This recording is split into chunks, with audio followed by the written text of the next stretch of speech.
Oh man, I got the wheeling adventure for you guys.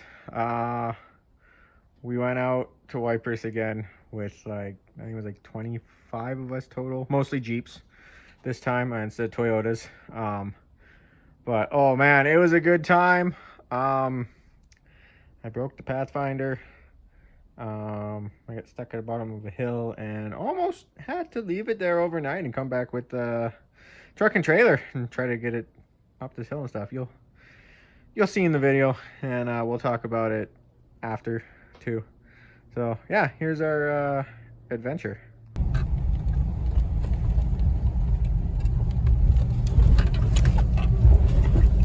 What was that?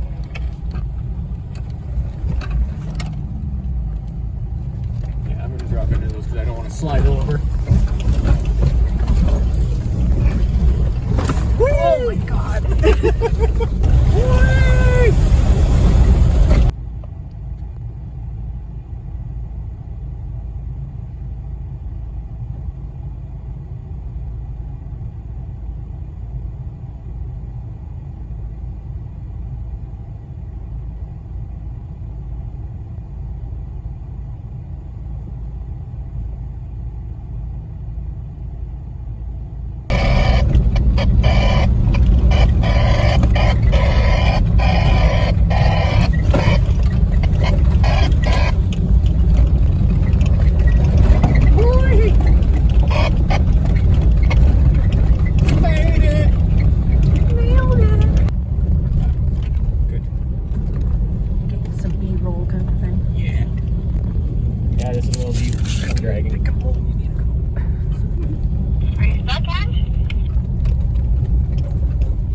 Brought you some extra sauce. Whoa, Kobe. Whoa, show off.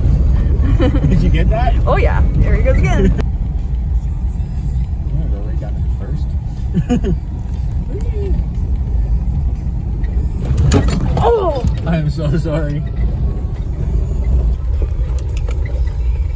Yeah, we've just been sliding.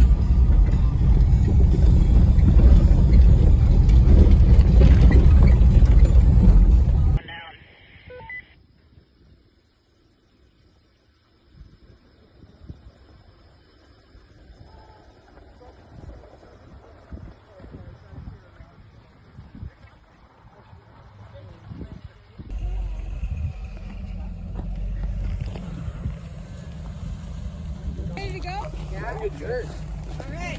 No one staying back?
go.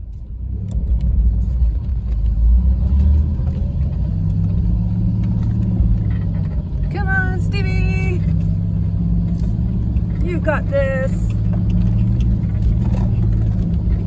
And the Tundra had to back up.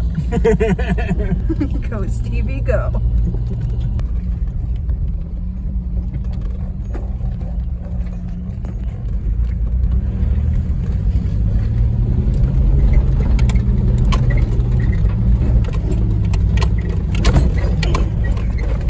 That was a little steeper than I normally like to climb. Let's see how we do. Oh, that wasn't even that bad now. Wasn't even a challenge. Steve's got this. Easy peasy for Stevie.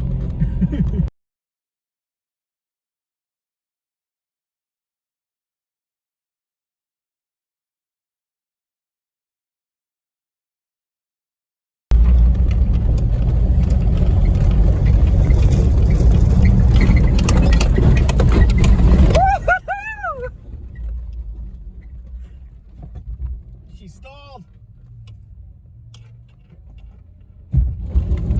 Nope.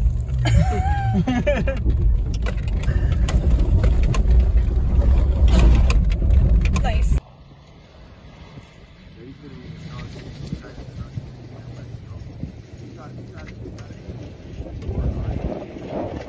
Just so we can get by.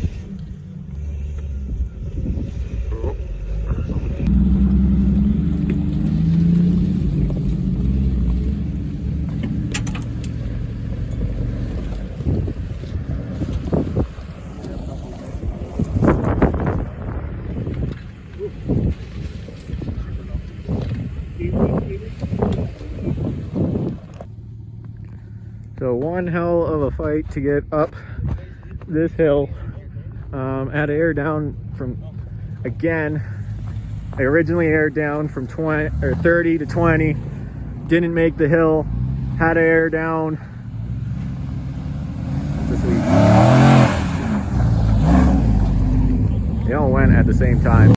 So what happened was going up this steep hill, I don't know if it was the first run or the second run at it, I bent the idler arm, tell something was wrong at the top, even though on all the loose rocks there's a big clunk in the front end, which I later found out was the center link dragging the inner tie rod nut across the frame rail because it moved it all up from it bending, and the tires were extremely towed in.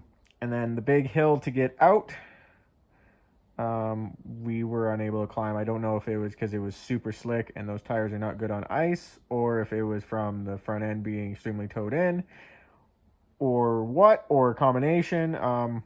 But I got halfway up and ended up sliding all the way back down, and had to see, I couldn't actually stop on the hill either. It was like literally hit the brakes and it would just slide. So I had to try to kind of maneuver it down these curves and round rocks and potholes and avoid trees, get it down to the bottom. Aired the tires down a lot more. So then while airing them down, this two-wheel drive Ford Ranger decided to go up. I don't know if he was originally two-wheel drive, but he only had two-wheel drive.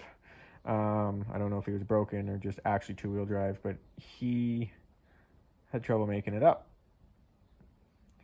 And so he took a big run at it